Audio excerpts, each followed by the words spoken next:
রংপুরে শুরু হয়েছে বিখ্যাত হাড়িভাঙা আম সংগ্রহ ও বাজারজাতকরণ। দেশের চাহিদা মিটিয়ে বিদেশেও রপ্তানি হচ্ছে এই আম। কৃষকরা বলছেন এবছর ভালো দাম পাওয়ায় লাভের আশা করছেন তারা। শাহ বায়েজিদ আহমেদের প্রতিবেদন, ছবি তুলেছেন শাহিন আলম। রংপুরের বিভিন্ন আমের বাগানে এখন ব্যস্ত সময় পার করছেন চাষিরা। গাছ থেকে একে একে সংগ্রহ হচ্ছে ঐতিহ্যবাহী হাড়িভাঙা আম। উত্তম কৃষি চর্চা পদ্ধতি অনুসরণ করে আম উৎপাদন করায় এবার আম চাষিরা আশা করছেন অধিক মুনাফার।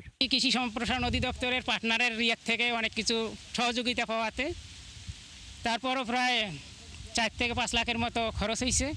হয়তো দেখা গেছে যে হয়তো আমি বিদেশে রপ্তানি করতে পারলে হয়তো অনেক লাভবান হব। সোমবার দুপুরে রংপুরের মিঠাপুকুর উপজেলার পদাগঞ্জ এলাকায় গাছ থেকে হাড়িভাঙা আম সংগ্রহের আনুষ্ঠানিক উদ্বোধন করেন জেলা প্রশাসক মোহাম্মদ রুহুল আমিন।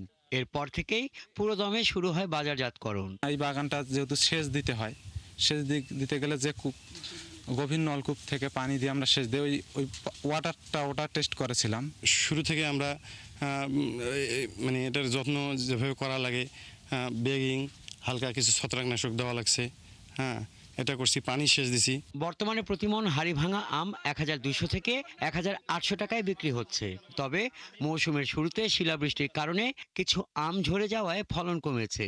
এখানে আমাদের একটা কোল্ড স্টোর থাকতো বা হিমাগার, এই আমটা যদি আমরা এখানে হিমাগারে রাখতে পারতাম তাহলে কৃষকরা একটু লাভবান হইতে পারত। এই আমটা যেহেতু জিআই পণ্য হিসেবে স্বীকৃতি পেয়েছে, সারা বিশ্বে বিভিন্ন দেশে যাতে করে আমটার রপ্তানির ব্যবস্থা করা হয়, তাহলে আমের চাহিদা আরও বৃদ্ধি পাবে, কৃষকরা সঠিক ন্যায্য মূল্য পাবে। গ্যাপ অনুসরণ করলে আমাদের যেটা হয়, নিরাপদ স্বাস্থ্য এবং আমরা নিরাপদ ফলটা উৎপাদন করতে পারি। কৃষি সম্প্রসারণ অধিদপ্তরের কর্মকর্তারা বলছেন, গ্যাপ অনুসরণ করে উৎপাদিত বাংলাদেশের আম বর্তমানে যুক্তরাজ্য, ইতালি সহ বিশ্বের 30টিরও বেশি দেশে রপ্তানি হচ্ছে।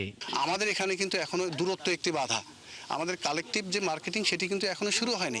আমাদের কৃষকরা এখনো ইন্ডিভিজুয়াল, তো যে কারণে হয়েছে কি আমরা সেগুলোকে সাইজ শেপ দেওয়ার চেষ্টা করছি। রংপুর জেলা প্রশাসক জানালেন, হাড়িভাঙা আমকে জেলা প্রশাসনের অগ্রাধিকার প্রকল্প হিসেবে বিবেচনা করা হচ্ছে। এই হাড়িভাঙার জন্য পদাগঞ্জ বাজারটা হচ্ছে একটা আমাদের অন্যতম, এটা একটা বাণিজ্যিক জায়গা বিপণনের জন্য। এটার অবকাঠামোগত কিন্তু অসুবিধা আছে।